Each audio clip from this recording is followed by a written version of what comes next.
Huge fan. So let's start with the Warriors because you know them very, very well. You live up near the Bay Area. There's a really interesting story here where, like the LA Rams, everything works there. Andrew Wiggins was kind of adrift. He works. Jordan Poole, end of the first round. Forgotten player, emerging as a star. Draymond, is he done? No, he comes back. He's never been more valuable. Outside of James Wiseman's injury, almost everything works. It is interesting, though, as Poole on many nights feels like the best player, and Klay Thompson's older and Dre is older.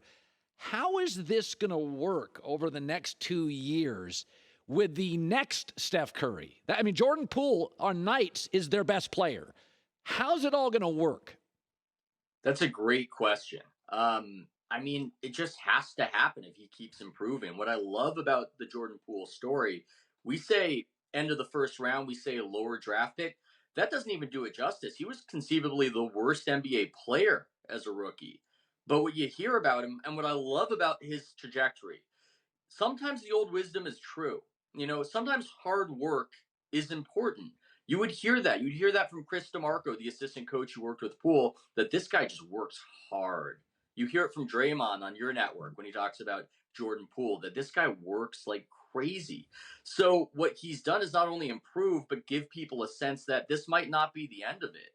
He's got that Kobe mentality. He's got something. So it's tough because Steve Kerr likes size. Bob Myers likes size. They don't want to have two smallish guards. They want a big guard for defensive purposes. But Jordan Poole is making them change the plans because he is that good. He's going to be that expensive. And we're not sure where the ceiling is. And right now in the Warriors, you've got the old standbys. I think he's my favorite guy to watch just because we don't know what's next. You just played that highlight of him throwing the ball, no look while he's getting fouled, kind of reverse layup, not facing the basket. It's something new every time with this guy. Question becomes, generally in the NBA, the best team in the NBA, if they're 7, 8, 9 games better than the league, they flourish in the playoffs. Can Golden State beat Phoenix? Chris Paul at 37 is still a bucket. His story is remarkable. Do they feel like the best team in the West to you? This is like a Horatio Alger kind of thing because I'm just touting hard work on your program. But Chris Paul is that guy. Look, I'm going to do a detour to answer your question. Yes, they can beat the Suns. I don't think they're afraid of the Suns. They've beaten Chris Paul before, even if the Suns are the most complete story. But I do want to do a detour into Chris Paulville and just give your viewers a suggestion. Go onto YouTube and watch Chris Paul at these summer training camps he does for younger players. If you've got a son, you've got a daughter, you want them to watch something that will make them inspired to get good at basketball, watch some of these clips. You'll see the story of his career play out in the advice he's giving these kids and the advice he's giving these other people. I think about stuff all the time and apply it to my life. He's like a basketball philosopher. One of the things he says to one of the kids is, defenders are going to come at you all crazy with this frenetic energy. Practice your dribble, stay at your pace. Do not let your opponent speed you up. And you notice that from him. He's always at his own pace. High pressure, postseason. He's got his same dribble. He knows it because he practiced it, because he put work into it. He's got the confidence with it. It's like a metronome, and he doesn't let that outside noise get to him. And I think that's a huge part of why he's still incredible at this age. And it's just one of those things. I'm telling you, go down that YouTube rabbit hole. You will find lessons as to why the Phoenix Suns might be over the top and why even the Warriors, if the Warriors are confident against them, I think the Suns are confident against the Warriors as well. Kyrie's reaction to the fans, by and large, players today, they get heckled all the time. They don't care. I grew up in a time when you had, I think it was Vernon Maxwell running into the crowd, and you had Malice in the Palace. And so I don't, international soccer referees running for their life. I don't make much of, what he did. It is interesting, though. You covered Kevin Durant. You had verbal skirmishes with Kevin Durant. And if they don't get through the first round, Kevin's got a healthy enough ego. He's going to look at this thing. Harden quit on him. Katie couldn't help.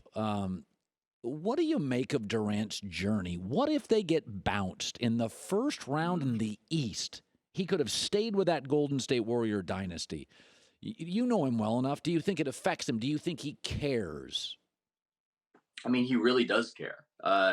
And I don't think that speaks poorly of him that he cares. I think it's part and parcel of why he became great.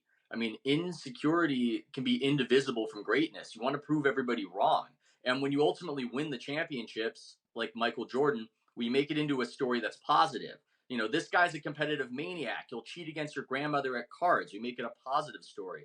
With Kevin Durant, until he wins enough, I'm not sure we're going to make that sort of care, that sort of perhaps insecurity into a positive story. And I think he knows that, and he's chasing it. He's always chased that particular status. We've always known that it's been combustible out in Brooklyn. We've already seen it with James Harden getting out of that situation. It wouldn't take a lot for this thing to fall apart. And at the same time, it's probably the most talented team in the NBA right now. So you can't count them out. I think that makes them fascinating. What I don't like, though, Colin, is how tiresome it gets, right? I mean, so many things in the NBA, so many entertainment products. The stuff I say, it's on a scale of entertaining versus tiresome, right? And you want to be more on the entertaining side of things. Trae Young going back and forth with the Knicks fans in that series last time. Entertaining all the way through. They're going at him. He's going at them. He has a flair for the moment. He's rubbing their nose in it.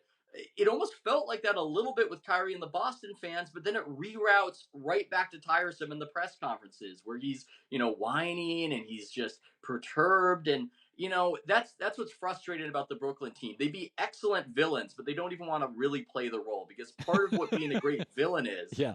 part of why we watch The Joker with Heath Ledger is he's having a great time being the villain. They're not even having a great time being villains. Yeah, that's a really great point. If you're going to be a villain, if you're going to be Rowdy Roddy Piper, the late wrestler, you got to lean into being a villain. Yeah. You've been critical of the Dallas Mavericks organization. The Luka situation's interesting. So he's a remarkable. I mean, a lot of people say they would start their franchise with him. Now he's hurt and he's not available. And stars get hurt. It is, where are we on Luka?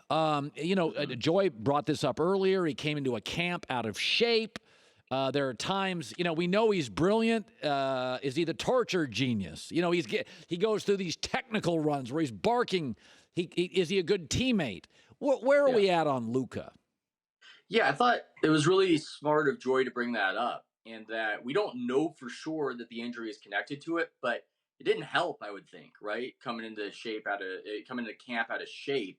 And I think the dynamics, every organization has its dynamics. And Mark Cuban seems like a lot of fun to play for as an owner. He'll party with you. He was in the nightclub with Chandler Parsons. That seems like a lot of fun. But it does seem like it's maybe a little indulgent. And you wonder, is there anybody in that organization who can say to this guy who has exceeded expectations, who's this incredible talent, who, by many accounts is a nice guy? Can somebody say, hey, there are expectations of you. Hey, you have to come in shape. Hey, you're the leader of the organization. I'm not sure if the Mavericks have proven that they're that kind of organization that has rules. They're loosey-goosey. They've had some scandals. They seem a little bit more like a frat party than an NBA franchise at times. And maybe to get the most out of Luka, they've got to actually become something closer to a business than just a good time. We were saying this earlier. The Suns feel old school, and the Bucks feel old school. Warriors do, although with the analytic dive 10 years ago on the three-point shot. But a lot of times NBA critics, they're divas. They're about the money. They don't care about China. And my takeaway is, what is flourishing in the NBA now is old school. Phoenix's construct is old school. Milwaukee's temperament is old school. And I'm like, is it sending a message? Kyrie and Kevin Durant, that's new school. That's mobility. Yeah. I said if they were a movie, they'd be Boiler Room. Let's make money and leave somebody else with the shrapnel. It does feel like Milwaukee, Phoenix are kind of going back in time, and it works. So what does it say? Yeah, that's the path to happiness. It's connection. I don't want to get too deep philosophical with you here, Colin, but being connected to people, investing in a situation, not just thinking about yourself. This is typically the road to fulfillment. Maybe not happiness, because maybe happiness is illusory, but fulfillment.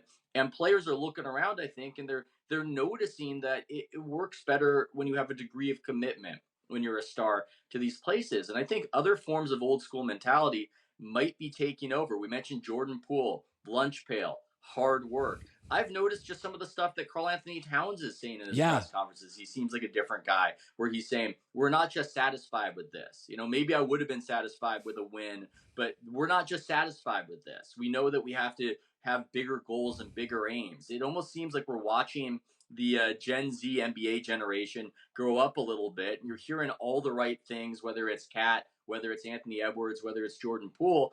And I couldn't have expected that, but I'm totally right there with you. It seems like the new school is more old school these days. Yeah, what it is, Ethan Strauss joining us, it's a little cyclical. So, this just happens, is that mobility with LeBron for about 8 to 10 years, everybody had this franchise insecurity, like our star is going to leave. And then Giannis is like, I don't want to leave. And Dame's like, I don't want to leave. And the Suns are like, we don't want to leave. And it is funny about how it works. It feels like we've moved into a cycle where the teams are rewarding the players they like. You work hard, we'll pay you a fortune. The way the contracts are set up, you can pay guys on your own team more. By the way, I like the way we're moving. I think Phoenix beats Milwaukee. Your takeaway on what Milwaukee is? Do you like them to win? I think if I had to choose one team, I would probably go with Phoenix. I'm with you on it, but I'm not an expert, Colin. I just write, my newsletters about the industry. I watch the games on the exercise bike. I'm no prognosticator, so don't put any money down based on what I'm saying, but I'm with you on that. I'm with you on the idea that Milwaukee is built for the postseason. And I think that, again, these situations where guys are committed, it's not just, I think people used to be very cynical, right? We had a cycle in sports media where there was a reaction against the old school sports writers who touted these aspects of character and unselfishness, and they were mocked when Deadspin came about. And it's just about talent, and none of these virtues are true. The virtues are true. They're true. Unselfishness actually helps you win. It helps when Draymond and Klay, and you made the point that Jordan Poole might be cutting into Klay's role, that it'd be very easy for Klay Thompson to feel threatened by Jordan Poole. But what is he doing? He's lavishing Poole in compliments. He's saying he should be most improved player. That actually does help team cohesion. That actually helps success happen. So, I'm just getting on this jag right now that maybe the old wisdom is true, and we're seeing it play out. We're seeing that the teams that have committed to a sense of continuity, a sense of unselfishness, guys forming the roles over time, that seems to be what's working. And maybe we'll see it all undone by the ultra-talented Brooklyn Nets. But for now, I'm betting on old school, and I'm betting on continuity. His name is Ethan Strauss. He's got House of Strauss. Look it up on social media. It's good stuff. Very thought-provoking. It is a pleasure to see you, and I always appreciate the chat, my man. Hey, feelings mutual. Anytime, Colin. Hi, everybody. Thanks for watching. Subscribe here to get the latest from the show. Also, be sure to check out more of the best clips from The Herd or go watch a few segments from other shows on FS1.